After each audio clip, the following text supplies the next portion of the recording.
नमस्कार मित्रांनो, स्वागत आहे परत एकदा तुमच्या आवडत्या चॅनल हॅलो टीचर मध्ये. मित्रांनो, 8/9/2025 या तारखेला एक परिपत्रक आलेलं आहे WRT विभागामार्फत. तर याच्यामध्ये नेमकं परिपत्रक जे आहे ते पुणे विभागात आहे आणि परिपत्रकामध्ये नेमके काय बाब दिले ते आपल्याला बघायचा विषय काय आहे. तर गट ब राजपत्रित व गट वर्गातील नामनिर्देशनाच्या कोट्यातील पदे सरळ सेवेने भरण्याबाबत आणि प्रत्यक्ष यादी तयार करण्यासाठी कागदपत्र पडताळणी उपस्थित राहण्याबाबत हे परिपत्रक आहे. ठीक आहे.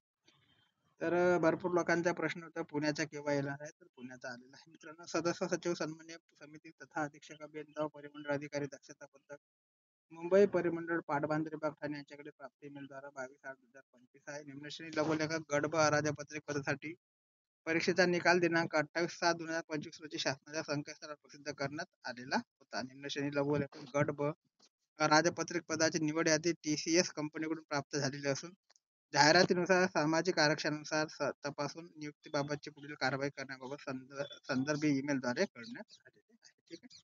म्हणजे जे काही पात्र उमेदवार असेल त्यांना ईमेल देखील आलेले असेल या संदर्भात.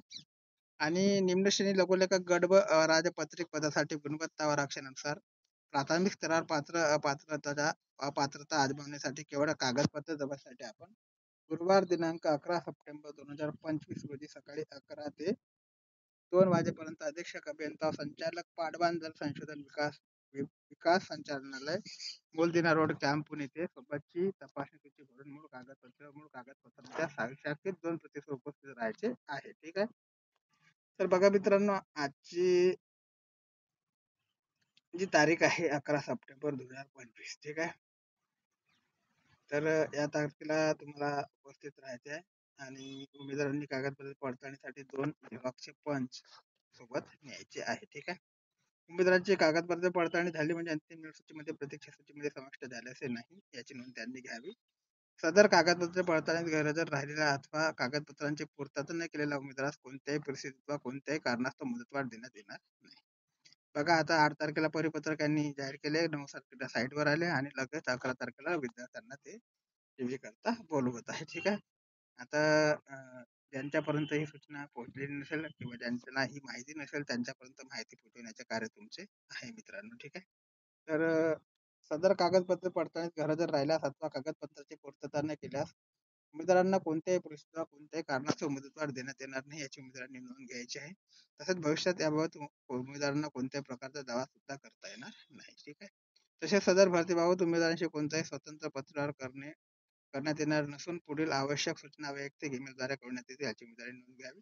तर तुम्हाला वैयक्तिक ईमेल तुम्ही जे मेल आयडी दिलेली असेल त्याच्यावरती मेल आलेला असेल आणि वैयक्तिक ईमेलद्वारे सुद्धा तुम्हाला पुढील सूचना मिळणार. त्यामुळे मेल मला चेक करणे गरजेचे आहे. तर बघा, डॉक्युमेंट्स व्हेरिफिकेशन लिस्ट आहे लोअर केस स्टेनोग्राफरची. ठीक आहे. त्याच्यामध्ये सिरियल नंबर तुम्हाला बघायला मिळेल, serial number for dB, serial number, application sequence number आणि रोल नंबर. ठीक आहे. सिरियल नंबर डीबी करता वेगळा आहे, तुमचा सिरियल नंबर फॉर्म भरला होता तेव्हा वेगळा आहे. रोल नंबर दिलेला आहे, कॅन्डिडेटचं पूर्ण नाव आहे, जेंडर आहे, रिझर्वेशन कास्ट कॅटेगरी आहे, मार्क मिळालेले मार्क आहे. ठीक आहे. आणि टोटल मार्क आहे हे तुम्हाला इथं बघायला मिळणार आहे. टोटल जर आपण बघितलं त्याच्यामध्ये 8 उमेदवारांची नावे त्यांनी लावलेली आहे. ठीक आहे. तपासणी सूची आहे मित्रांनो. निम्न श्रेणी लघुलेखक उमेदवार स्वहस्ताक्षरात सदर प्रमाणपत्राबाबतची तपशील सूची भरायची आहे. प्रत्येक बाबीची माहिती अचूकपणे नमूद करावी. लागू असलेल्या रकानात होय किंवा नाही किंवा लागू नाही स्पष्टपणे लिहायचे आहे. तपासणीसाठी उमेदवारांनी लागू कागदपत्राचे मूळ प्रत व 2 साक्षांकी सत्यप्रती सोबत आणणे अनिवार्य आहे. ओरिजिनल डॉक्युमेंट तुम्हाला 2 झेरॉक्स कॉपीचे पण सुद्धा घेऊन जायचे आहे. ठीक आहे. पदाचे नाव आहे निम्न श्रेणी लघुलेखक. ऍप्लिकेशन नंबर तुमचा असेल तो टाकायचा, उमेदवाराने स्वतःचे नाव टाकायचे, भ्रमणध्वनी क्रमांक टाकायचा, ईमेल आयडी अचूक टाकायचे आहे आणि दिनांक टाकायचा. ठीक आहे. त्याच्यानंतर उमेदवारांना ओळखपत्रासाठी एक कोणताही नमुना लागणार आहे. त्याच्यामध्ये मूळ पॅन कार्ड, मूळ पासपोर्ट, मूळ वाहन अनुज्ञप्ती किंवा परवाना, मूळ फोटोसह राष्ट्रीयकृत बँक अद्ययावत पासबुक किंवा मूळ आधार कार्ड याच्यापैकी कोणताही एक लागणार आहे.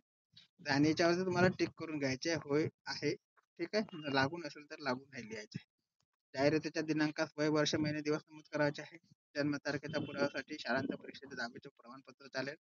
आदिवासी प्रमाणपत्र असेल डोमेस्टिक ते चालेल. शाळा सोडल्याचा दाखला असेल ते चालेल. आणि ग्रामपंचायत नगरपालिकेचा जन्म नोंद दाखला असेल ते सुद्धा चालणार. याच्यापैकी एक चालणार आहे. ठीक आहे. जात प्रमाणपत्र अन्य तपशील वर्गवारीच्या दाव्यानुसार जातीचे प्रमाणपत्र असेल तर ते आपल्याला होईल आहे आणि इन्शुरन्स असेल ते सुद्धा आणि पडताळणी प्रमाणपत्र ज्याला कास्ट व्हॅलिडिटी असेल तर त्याला होईल लिहायचं आहे, नसेल तर ते नंतर तुम्हाला जॉईनिंग द्यायला काढायला लागते. ठीक आहे. आर्थिकदृष्ट्या दुर्बल घटकातील उमेदवारांनी शासन निर्णय दिनांक 21/2021 प्रमाणपत्र तुम्हाला इथे द्यायचं आहे. महाराष्ट्रातील आदिवासी प्रमाणपत्र, डोमिसाईल प्रमाणपत्र सर्वांना बंधनकारक आहे. जन्म दाखला किंवा शाळा सुटल्याचा दाखला. ठीक आहे. खेळाडू आरक्षण, जर तुम्ही कोटातून असाल तर त्याच्याकरता तुम्हाला खेळाडूची प्रमाणपत्र लागणार आहे.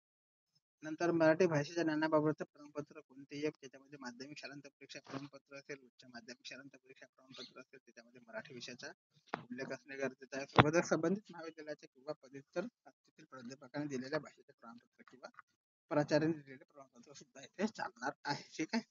शासकीय निमशासकीय कर्मचारी असतात, कार्यालयाच्या प्रमुखाच्या परवानगीची प्रत असणे गरजेचं आहे. ठीक आहे.